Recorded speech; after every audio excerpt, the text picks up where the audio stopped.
ဒီနေ့ကတော့တနင်္ဂနွေနေ့ဖြစ်တဲ့အတွက်ကြောင့်မလို့တော်ကျွန်းမြို့မှာတွားပြီးတော့စီတွားထုတ်မှာဖြစ်ပါတယ်တော်ကျွန်းမြို့မှာမထုတ်ခင်ရွှေစစ်တပ်နာမှာရှိတဲ့ Regency မှာ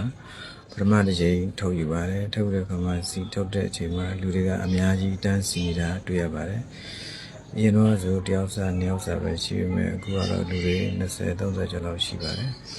အဲ့ဒီမှာစီထုတ်ပြီးတဲ့အခါကျတော့တော်ကျွန်းဘက်ကိုဆက်လက်ပြီးတော့ထုတ်ခွာလာခဲ့ပါတယ်မိုးထူဖြစ်ရကြမလို့ဒါပေမဲ့နေမပြပါဘူး။ပလောင်းကျင်တစ်ခုလုံးကိုအနေငယ်လှက်ပတ်ပြီးတော့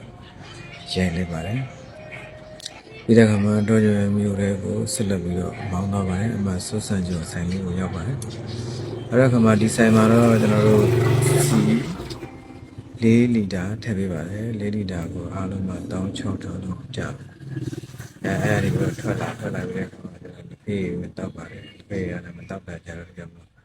မြင်မျိုးမှာကြာစင်တစ်ဖွဲ့ပဲတောက်ပါတယ်ဒီကြာကိုရတယ်မစားတာတလားလောက်ရှိတဲ့ကြောင့်ကြာကိုတစ်ချောင်းပဲစားနဲ့စားပြစားလိုက်ပါတယ်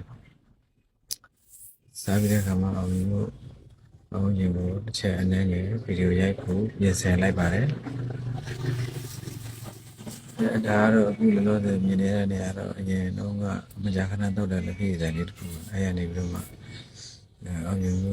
ပတ်လည်ကိုဗီဒီယိုခဏရိုက်လိုက်ပါတယ်ရိုက်ပြီးတော့အဲ့အနေပြီးတော့ပဲတန်းပြီးတော့ထွက်လာခဲ့ပါတယ်ထွက်လာခဲ့တဲ့အခါမှာတော့အခုမြင်ရတဲ့မြေပွဲကတော့ကျွန်တော်တို့တွေ့တဲ့ဆေးရုံဖြစ်ပါတယ်အဲဒီဆေးရုံကနေပြီးတော့ရှေ့ကိုဆက်သွားတဲ့အခါမှာအောင်မျိုးပါပဲအောင်မြင်နဲ့စီထုတ်ပြီးတော့ပြန်လာခဲ့ပါတယ်ခင်ဗျာအားလုံးကျေးဇူးတင်ပါတယ်